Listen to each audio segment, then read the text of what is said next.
Ooh, I got a lot of cool stuff today. A lot of cool stuff. Very excited to open all this nonsense.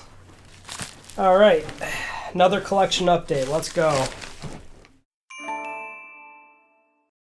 So, not really a ton here. I'm just making sure I didn't forget anything. But yeah, a lot of larger boxes, which, got some cool stuff that I've been eyeing for a bit. So yeah, I'm pumped to see this stuff finally, which it wasn't sitting too long, but this one right here, limited run, which it is in fact a limited run item that I had to buy from a third-party seller, unfortunately, because I wasn't really too mindful of this, which is somebody hit me up, and I apologize for not remembering who you were, or at least your name offhand, but they were like, hey, there's the Jack X Combat Racing little figurine with the blister pack there. If you remember, this was part of the huge bundle in the Jack X limited run set that I had. I got all those, showed those off in one video, and the Daxter Mobile came in kind of a loose pack, right? So the cart or the vehicle was loose and it came with the back, and I guess this was also another exclusive San Diego Comic-Con variant, and it went up on limitedrun.com so you could buy, and that was when I had bought the variant art for Jack X, but I didn't realize right then in that moment that, like, oh, okay, that's because they put up another Daxter Mobile, and I thought, well, that's kind of weird. Is that just so you can get it in the physical plastic? Because again, if you bought the big bundle, you weren't going to get it that way. So I wasn't sure, but they let me know about that, so figured I'd pick it up, and that was like $30, which it's not expensive, but Limited Run had it up for like $10, so I guess I got stuck paying $20 more because I didn't realize it. Moving on to our to a game here, and I was excited about this, but at the same time not happy with the situation at hand. This will be my first time getting a look at the condition close up, which, at least from the pictures, it appeared like it was a little bit dirty. So this is a Yu-Gi-Oh! Nightmare Troubadour, and this is another situation where I am baffled at how many Yu-Gi-Oh! Games there are that I just didn't realize existed. It's really strange. So this was the first one that hit DS, so very early 2005 something release. Didn't know about it. I really didn't. I kind of ran into it like the other Yu-Gi-Oh! Games I've been buying, and this is the kind of stuff that I'm really into, where it's focuses on that Battle City arc. So you've got Dark Magician Girl, Egyptian Gods, the dual disc from Battle City. So I was just all over this. But this particular game, very low population on eBay, like one page with complete in box for NTSC copies. And even worse is that there's some very suspectful price gouging going on. Listings right now are $90 to $100, which is like, nah, I'm not about that. Because on price charting, copies complete in box were getting sold for $40 to $50. That was the market value, but there's only a few on there, so of course they're going to price it at kind of this absurd amount. This one was a auction. Not usually an auction kind of person, but I figured that was my best shot at getting it cheaper.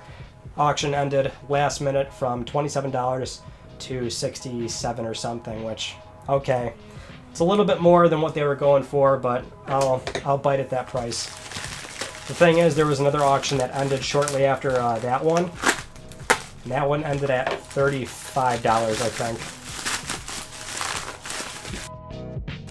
I'm not sure what's in this little box, but I guess we'll open it and see what's going on in here. Some spare headphones, it looks like. Don't need those. We've got a light blue DSi, complete in box, and it's very heavy because it came with like an extra little carrying case, so I'm assuming they put it in there. Guess we'll find out in a second. Looks like we've got most of the cool little documentation. Here's the system. We have our color matching stylus. Very important for me. I'm a bit nitpicky there. Got our charger. Oh, maybe there wasn't a carrying case with this listing. I don't remember exactly. Oh, God, back pain. Put that away. I don't know. Maybe it's not in there. I don't really care because it was like a crummy third-party case. But no, maybe I didn't buy from that listing. Yeah, I guess this stuff was sitting for a bit. But anyway, the DSi. So I really like this color a lot. Oh, the case is on the DSi. There you go. So it did come with that weird third-party case, which I don't really care for. Let's get that off. It's like a little one of those silicone rubber condom type cases. Ooh, you know what? It looks a lot better in person than... Oh, it looks... It looks so good. Okay, I am very happy about this. Take a look at it. So, of course, when it comes to Nintendo handhelds, and with more age, they're either reshelled, which I do not like. I don't want reshelled, Game Boy Advance, GBAs. They always feel not good. If it's not OEM, it just has that weird feeling that you can tell right away. Build quality is usually poor. I don't really know if reshelling is a thing on DSi's just yet, but that's typically what happens with older Nintendo handhelds. And DS's, a lot of them are in really, really poor condition, or they're super beat up, right? A lot of kids bought them and stuff like that, but this thing is in immaculate shape. I can't believe how good it looks. And I really do love this color. I never had a DSi. I never did. And quite honestly, I've always preferred the smaller screens. So like, the Game Boy Micro, for example, like I love that thing. I genuinely enjoy playing on that super tiny little screen. So that's why I was never too partial to the 3DS XL, DSi XL. I just don't really need it. I like how much sharper it looks on the smaller screen. And I know it doesn't look too bad on those larger models. And, they've done something for that to kind of accommodate for making sure they don't look, too jaggy on those giant screens. But for the most part, I've always preferred the smaller Nintendo handhelds. And so the DSi, I love the form factor, and I love this color. Next up, let's go to another game. I think it's a game. I don't think this is a game. This is another kind of a random, really cool thing. Yeah, it was not thick enough to be a game here, so you can probably tell already what this is. This is a completely new PlayStation 2 memory card in the original plastic packaging. And it's, as far as I can tell, it's definitely an early iteration of the memory card being offered. The model number doesn't change here, but you would know because later variations of the memory card would have some sort of a signifier on it telling it that it's the color black, right? And so there's different memory cards, and they'll have the little card symbol somewhere on the packaging with all this blank space. But when there's nothing there, you know that early on when PS2 was only in black for the console and all of its accessories, DualShock 2, so on and so forth, that's how you know this is an early one, or at least I'm fairly certain. So if I'm wrong, somebody can correct me, but very cheap for what is a brand new in the packaging memory card. It's going to stay like this. Kind of goes into that PlayStation museum sort of thing that I was talking about, where I kind of want to have a nice showpiece of, brand new PlayStation hardware and accessories and things like that, all kind of displayed for appreciation and preservation purposes. Moving on, we've got something in this box, and I don't quite remember what it is exactly, but we're going to find out. Okay, so this is another thing where like the auction or the listing came with something that I didn't care too much about, and that would be this item, which is a new third-party memory card, memory expansion kit. I did not care about this. This is not what we're here for. What we are here for is this very rare controller, which it is a non-DualShock PlayStation 2 controller, brand new in the packaging. So very few people know that Sony made these. It's well known at this point that during the PlayStation 3 cycle early on, when Sony shipped and launched the PlayStation 3, they were still in a legal battle with the haptic feedback company Immersion, and that's why they could not include Rumble in the DualShock 3, or the potential of having a DualShock 3. It came out as 6-axis, no Rumble, and, well, some seem to forget that they had the DualShock 2 at the time as well, so they weren't really allowed to get away with that either. So that means they shipped they started releasing these during that same time period, which is an analog controller, does not support vibration, little thing right there, if you can see that. And so there's really not a whole lot of these on eBay. So even more so, well, there's like plenty of loose ones, and of course they're all beat up and what have you, because I believe these came out cheaper versus the standard DualShock 2s. But to have one sealed, I'm so hyped for it, because yeah, these just don't really come up whatsoever. So about 100 something bucks came with the extra thing. Actually, I think this was a make an offer type deal. I started watching it, and the seller sent me an offer. So it's always my eBay tip. If you're not super into the pricing they have, then watch it, even if they don't have make an offer, because they can still send one to you if they want to move the item. Let's move into, or let's get into a magazine from the Video Game History Foundation. I'd say we're about at the halfway point. I don't really know, I just want to look at these. So this one, we've got EGM. Let's check out the headlines on this. We've got the Ultimate Combat Code revealed inside. Beyond Zero Tolerance, Street Fighter, Final Fight 3, Street Fighter Alpha. You know, Terrell might really like this, actually, because, well, you all know me, not much of a fighting game person, but I think he would actually really dig this issue, so I'm going to throw this his way and see if he gets a kick out of that. Let's move on to this box right here, and one of these I'm, like, giddy with excitement about, so really all of this stuff I get happy, even though this is such an expensive hobby. Really slowing down a bit. Alright, so here's our other very cool, interesting, and weird controller. And you'll notice Sony around this time had the same packaging, so it's always in these giant plastic blisters, but this is a PlayStation X themed DualShock 2. Now, many of you probably know what the PlayStation X is, which is a very bizarre PlayStation console. I say that because it's primarily a DVR, more or less, but that was Sony's first iteration of using the cross-media bar and offering a DVR in Japan with PlayStation 2 functionality. And it's interesting with the controller because this is a PSX branded controller. It's white. Also, the cord is a bit longer. But you know, if you look at a PSX, the packaging, it's very much like a Sony Electronic in terms of the packaging. It looks like it's a Blu-ray or a DVD player box. But, you know, they still sold separate DualShock 2s in the proper PlayStation packaging, because this is familiar to those that are looking to play PlayStation 2 on their PSX. So these are, I would say, I mean, obviously uncommon, right? It's not like these are a dime a dozen everywhere, but there's still a few on eBay if you're interested. And the Japanese version of all these controllers, they are like completely open. They'll usually have like a little sticker right there, but these were super cool because you don't have to like completely cut them off. Or at least, I don't know, there's a little bit of a fold there, so I'd have to be a little bit careful opening this, but for the most part, you can get the controller out without damaging the plastic, which is super cool. Great to have it complete in box, because, again, it just looks so dope, and it's, again, capturing seriously cool moments in PlayStation history. Let's do another game here. This one has a nice piece of tape on the back, which is not going to play nice.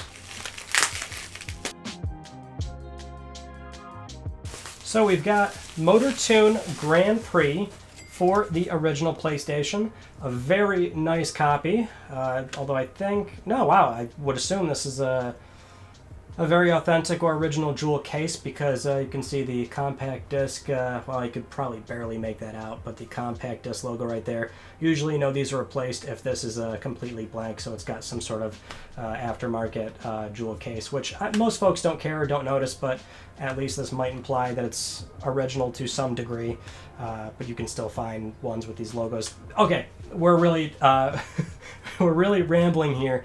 The point is, this is Polyphony Digital's first game on the PlayStation, which I think a lot of people either don't know, or if you do, then you think this is kind of like a really cool thing, because it's so not what they do today, right, with Gran Turismo, and that's practically all they do is Gran Turismo. They are the Gran Turismo developer, but original PlayStation, Motor Tune Grand Prix, always wanted this. There's also a sequel, so at some point I'm sure it'll show up in these videos, but really, really cool to have that one.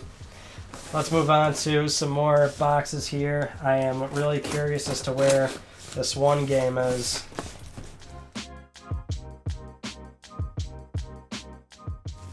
Wow. This, I did not know it came in a box protector, but it did, which is cool. And I actually don't care too much if it's in the standard Saturn case PS1 long box, but that's the only way this game came, which is Theme Park. And this is something where you've got that big difference in long box versus standard jewel cases, because if you go for the standard jewel case version, it's like, I don't know, $15, $20. I think that's like the top end. I'm sure you could get it cheaper. But yeah, the long box version of this doesn't really come up that often at all. And this one, I forget, it was like $50, $60, and that seems to be what they go for when they pop up, which is not too frequent. But working on those long boxes, if there's a long box version, I'd prefer to have that one first.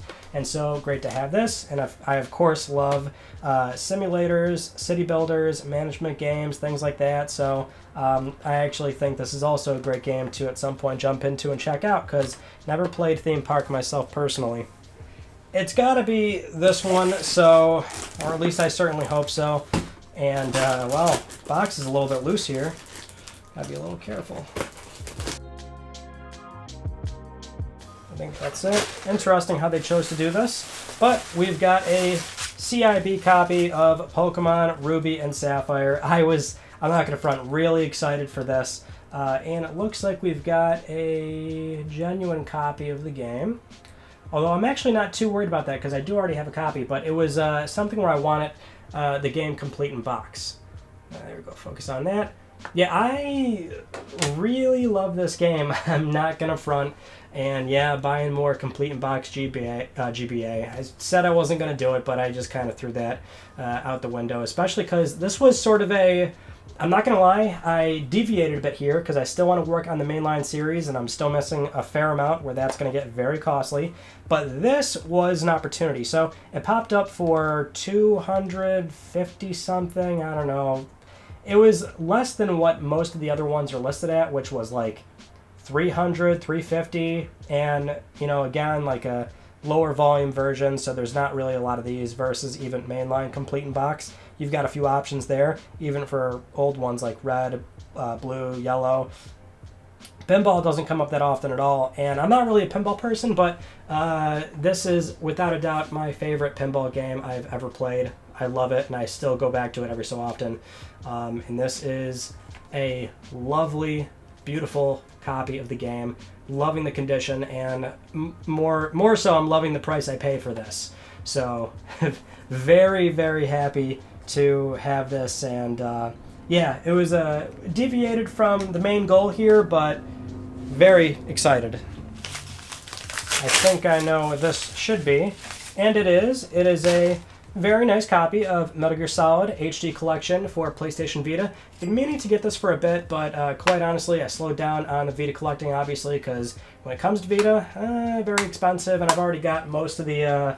It's weird, right? Because like the first year, 2 years of Vita, where, you know, that was like where console quality-esque stuff was still shipping on it, or in the case of this, you know, a lot of PS2 remasters going to Vita, and they don't even really run all that well, but that first 1 or 2 years, that's where, like, generally speaking, like, all the cheap stuff is, and I've got all that, right? So if I want anything else, you know, now I'm venturing into limited run prints, I'm venturing into PlayAsia stuff, and there's more things I can get, but yeah, when we're talking $50-something, you know, I'll do that once in a while for Vita, but a lot of stuff is still hanging around the 70-plus mark, which I'm still not totally down with. But I'm sure we'll do more of that stuff eventually, buy more Vita. And for our final Video Game History Foundation magazine, we've got, ooh, Nintendo Power. Is this our first Nintendo Power? I'm not entirely sure. But we've got the Chibi Robo. That's sweet. We've also got some previews down here for Splinter Cell 4, FIFA Street 2. Exciting. Oh, Pokemon Troze. Okay, this really dates this next to Animal Crossing and Chibi. Naruto. Cool stuff. 2005 Power Awards. Exercise your vote. Interesting. Special report, Metroid Prime Hunters. Okay, yeah, I like this. Very excited about the Nintendo Power as well. All around, yeah. I've maybe said it like 18 times now, but I am happy. All right, that is everything, and I love this color. Yeah, we're making good progress here. So not too many games, but more PlayStation accessories, rare, cool accessories in box. So working towards that, nice PlayStation collection, which will look so good once I can set it up properly. But until then, that's it. So thank you so much for watching. If you haven't just yet, please consider subscribing for the best PlayStation news, reviews, and updates that are here on YouTube and more unboxings like these. You can also follow me on Twitter @MysticRyan, and that is it. I will see you all in my next video. You take it easy.